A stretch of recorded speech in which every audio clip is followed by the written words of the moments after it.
Soil types देखो लिखा है, as you know weathering of rocks produces small particles of various materials. यानी कि जो रॉक्स हम लोगों ने कल पढ़ा था कि सॉइल जो है बनती कैसे, हमने क्या पढ़ा था, रॉक से बनती। और 3-4 हम लोगों ने वो भी फैक्टर्स भी पढ़े थे जो इसके लिए जिम्मेदार होते हैं। कौन कौन से थे? नहीं, हाँ, रॉक से मिट्टी बनती कैसे थी वो क्या बताया गया था? हाँ वो बताओ। वाटर, विंड, बोलो, वाटर, विंड, क्लाइमेट और भूल गए कल की बात, अभी तो आज भूल गए तो फिर ये अगले जन्म कैसे याद रखोगे? अब नहीं भूलोगी। देखो कहाँ अंडरलाइन तुम लोगों ने खूब किया था कल। Action of wind, water and climate, ये 3 चीजों की वजह से क्या होता था, सॉइल बनती थी। तो बताया ही इन्होंने कि वेदरिंग ऑफ रॉक, जब रॉक टूटता है यानी कि जब पत्थर टूटते हैं तो जो मिट्टी बन रही है उसमें क्या क्या होता है, देखो लिखा है these include sand and clay, उसमें रेत होती है। और लिखा है the relative amount of sand and clay depends upon the rock from which the particles were formed, that is the parent rock. यानी कि उस मिट्टी में, उस टोटल सॉइल में सैंड कितनी है और क्ले कितनी है, ये कौन डिसाइड करेगा? जहाँ से बना होगा वो, और बना कहाँ से, एक रॉक से। तो उस रॉक का नाम दे दिया गया है क्या, पेरेंट रॉक, जिससे वो सॉइल बनी है उसको क्या बोलेंगे, पेरेंट रॉक। अच्छा अब देखो हमारा जो टॉपिक है वो सॉइल टाइप, ठीक। थोड़ी देर के लिए ध्यान देना जरा, हमने कहा पेरेंट रॉक, देखो पेरेंट रॉक, ठीक, इससे क्या बना, सॉइल बना। लेकिन सॉइल में 2 चीजें होती हैं, क्या होती है, सैंड, ठीक। तो अब सॉइल की मिट्टी की जो अलग अलग कई तरीके की मिट्टियां अभी हम लोग पढ़ेंगे वो कैसे होंगी। यहाँ मान लो किसी में सैंड है 1 किलो, ठीक है, और क्ले है 2 किलो, तो ये कोई और मिट्टी होगी, ठीक। किसी में सैंड है 3 किलो और किसी में क्ले है 1 किलो, तो ये दूसरी मिट्टी होगी। समझ रहे हो नहीं? ये हमने सिर्फ तुमको एक पूरा ऊपर का बताया, पूरा जो बुक में तुम्हारे लिखा है वो आगे देखो लिखा है, the mixture of rock particles and humus is called soil. यानी कि रॉक पार्टिकल्स जो रॉक से बना है और ह्यूमस वहाँ पर जो पड़ा हुआ पहले से, ह्यूमस अब याद है कि नहीं क्या होता है? रॉक पार्टिकल्स जो हैं वो और ह्यूमस, इसके अलावा कहा गया कुछ बैक्टीरिया होते हैं, कुछ ऑर्गेनिज्म होते हैं, प्लांट की रूट्स होती हैं और हमारे माननीय अर्थवर्म होते हैं। इतनी सारी चीज़ें मिट्टी को डिफाइन करती हैं कि मिट्टी किस प्रकार की होगी। आगे लिखा है soil is classified on the basis of proportion of particles of, अरे क्या लिखा है, basis of the proportion of particles of various of sizes, क्या लिखा है, the soil is classified on the basis of the proportion of particles of various sizes. यानी कि soil जो है वो कैसी होगी ये उसके साइज पे डिपेंड करेगा। यानी कि सैंड कितना मोटा है, कितना पतला है ना, ये कैसी है उसके साइज पे डिपेंड करेगी कि वो जो सॉइल है वो कैसी होगी। मतलब सॉइल के, अगर सॉइल का एक दाना उठाओ, एक दाना वो मोटा है, वही तो ना उठा पाओ तो चिमटी से उठाओ, लेकिन एक दाना उठा लिया हमने, तो एक दाना मोटा है, पतला है, छोटा बड़ा कैसा है, और क्ले का एक दाना छोटा है, बड़ा है, मोटा कैसा है, वो डिपेंड करेगा कि सॉइल कैसी होगी। समझ गए? नहीं समझे? सॉइल के 2 चीज़ों से मिलकर बनी है, ये सर से मिलकर बनी है। हम कह रहे हैं सॉइल की 2 चीज़ों से मिलकर बनी, कह रही है यस सर, यस सर से मिली, सैंड और क्ले से मिलकर बनी है। अब सैंड कितनी है उसमें, उस मिक्सचर में सॉइल की, और क्ले कितनी है उस मिक्सचर में, ये डिपेंड करेगा, ये डिसाइड करेगा कि सॉइल कैसी होगी। दूसरा, सैंड किस प्रकार की है, सैंड छोटे छोटे दानों वाली है, मोटे दानों वाली कैसी है, ये भी तो डिसाइड करेगी। अगर सर जैसे छोटे दानों वाली है तो कम होगी, कम नहीं होगी। अभी यही तो आगे नाम पढ़ोगे, अभी छोटे दाने वाले को क्या बोलते हैं, बड़े दाने वाले को क्या बोलते हैं, आने तो दो आगे भी लिखा है। इफ सॉइल चिपकी होती है क्या, तो चिपकी तो होगी ही, लेकिन हम अब जैसे तुम्हारी बॉडी में सेल्स हैं, क्या सेल्स अलग अलग दिख रहे हैं, लेकिन हम लोग जब पढ़ना शुरू करेंगे तो सेल के बारे में तो पढ़ेंगे।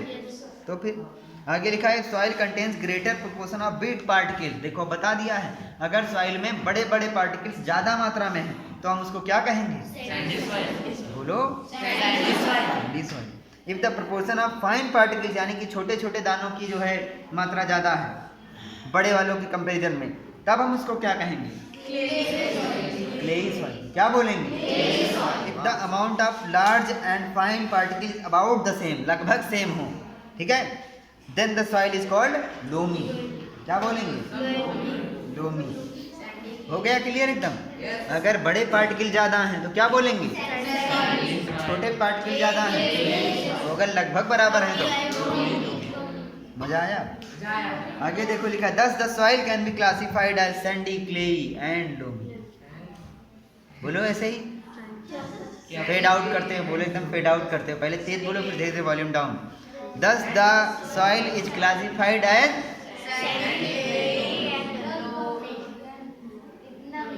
मजा नहीं आ रहा है। आगे लिखा है, the size of particles in a soil have a very important influence on its property. लिखा है, size of the particles in a soil have a very important influence on its property. इस लाइन का लिखा है कि जो size particles होंगे soil के, वो डिपेंड करेंगे, वो डिसाइड करेंगे कि वो सॉइल कैसी होगी। बार बार वही लाइन दोहराई जाएगी, इन्फ्लुएंस करना कि कैसी होगी वो मिट्टी, ये कौन बताएगा? उसके साइज पार्टिकल्स। आगे लिखा है, sand particles are quite large, they can not fit closely together. यानी कि सैंड पार्टिकल जो होते हैं वो कुछ बड़े होते हैं, आपस में वो रह नहीं पाते हैं। अभी आगे मिलेगा, देखो, they can not fit closely together, so there are large spaces between them. यानी कि सैंड पार्टिकल्स एक दूसरे में चिपक नहीं पाते हैं, इसलिए उनके बीच बीच में क्या होती है? जगह होती है। आगे लिखा है, these spaces are filled with air. ये खाली जगह किससे भरी रहती है? हवा से। We say that the sand is well aerated. हम सीधे सीधे ये कह सकते हैं कि हवा जो है वो, सैंड जो है वो क्या होती है? वेल एरेटेड, यानी कि उसमें अच्छी खासी मात्रा में हवा पाई जाती है, इसलिए तुमने हवा पाई जाती है। अब देखो, इसी को तुम लोग रिलेट करो थोड़ा सा कि हम लोग एक डेजर्ट हैबिटेट में पहुंच जाए, वहाँ पे रेत ही रेत चारों तरफ होती है ना, और उस रेत के नीचे चूहे हुए रहते हैं। जब हमने एडाप्टेशन चैप्टर पढ़ा था उसमें चूहे के बारे में पढ़ा था, तो चूहा कहाँ रहता है? उस रेत में। अब उस रेत में जो चूहा रह रहा है, यानी कि उस रेत में हवा होगी तभी तो रह रहा है। बस यही बताना। Water can drain quickly through the spaces between the sand particles. कभी तुमने बालू लोए हाथ में, ऐसे बालू भरो, ठीक है, फिर उसको टंकी का जो पानी है, टोटी नल, उसको ऑन कर दो, उसमें ले जाके पानी भरो, ऐसे थोड़ी देर ऐसे लाओ, पानी रुकेगा हाथ में? हाथ में बालू भी चली जाएगी। बालू भी चली जाएगी। पानी को बालू रोक पाएगा कि नहीं, ये बताओ? क्योंकि वो खुद नहीं रुक पा रही है, आपस में वो खुद नहीं रुकी हुई है। ठीक, आगे लिखा है, so sandy soils tend to be light. इसलिए सैंडी सॉइल को हम लोग कहते हैं कि ये लाइट होगी, वेल एरेटेड होगी और ड्राई होगी। समझे कि नहीं? 3 चीज़ें पूछी जाए अगर कि कैरेक्टरिस्टिक्स ऑफ सैंडी सॉइल बताओ, तो बता पाओगे? पहले बताओगे कि ये लाइट होती है यानी कि हल्की होती है, वेल एरेटेड यानी होती है उसमें काफ़ी मात्रा में हवा पाई जाती है, और सूखी होती है क्योंकि इसमें पानी रुकता नहीं, तो जल्दी सूख जाती है। क्लियर है एकदम? आगे लिखा है, clay particles being much smaller pack tightly together leaving little space for air. Unlike Sandy soil, water can be held in the tiny gaps between the particles of clay. So clay soils have little air but they are heavy as they hold more water than the sandy soil. The best top soil for growing plants is, कौन सी सबसे अच्छी मिट्टी होगी? Loamy. क्यों? Loamy soil में क्या क्या होता है? देखो लिखा है, loamy soil is a mixture of sand, clay and another type of soil particle known as silt. कुछ लिविंग ऑर्गेनिज्म होंगे जैसे कि बैक्टीरिया होगा, प्लांट रूट्स होंगे, अर्थवर्म होंगे। इसके अलावा और भी बहुत सारी चीज़ें जो उस मिट्टी के पार्ट होंगे, वही के बारे में हम लोग पढ़ रहे हैं, सिल्ट। अब वापस अपने टॉपिक पे जहाँ पे हम लोग थे, लिखा है कि लोमी सॉइल मिक्सचर होती है सैंड की, क्ले की, और एक और तरीके का सॉइल पार्टिकल होता है जिसका नाम क्या होता है? सिल्ट। अब सिल्ट के बारे में अभी आगे देखते हैं। लिखा है, silt occurs at as a deposit in river beds. नदियों के जो बिस्तर होते हैं, जानते हो, नदियों के नीचे जहाँ पानी होता है उसके नीचे अभी बेड पढ़ के आए हो, बेड रॉक बेड, उसी तरीके का रिवर बेड भी तो होगा। The size of the silt particles is between those of sand and clay. यानी कि सैंड और क्ले के बीच का साइज होता है उनका, ना वो सैंड के इतने बड़े होंगे ना क्ले के जितने छोटे होंगे बीच में पाए जाएंगे। ठीक, लिखा है loamy soil the size of silt particles is between those of sand and clay, sand और क्ले के बीच में उनका साइज होता है। The loamy soil has humus in it, loamy soil में भी ह्यूमस होता है।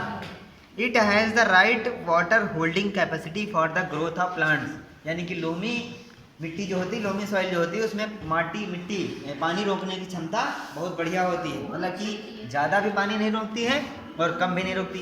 पता चले तुमने पानी भर दिया, उसमें रुका हुआ है, तुमने पौधा लगाया, बीज डाला, उसमें बीज गया सड़ ज़्यादा पानी की वजह से, इसलिए ज़्यादा नहीं रोकती हैं और कम भी नहीं रोकती है। बूझो की खोपड़ी में कुछ आया सवाल, देखो लिखा I want to know what kind of soil should be use for making matkas and surahis. यही आंसर कल तुम लोग को पता करके आना है कि मटका और सुराही बनाने में किस मिट्टी का इस्तेमाल किया जाता है। नहीं, अभी नहीं बताना है, तुम लोग सब बता ही दोगे तो ये सब गूगल और पता कैसे करेंगे।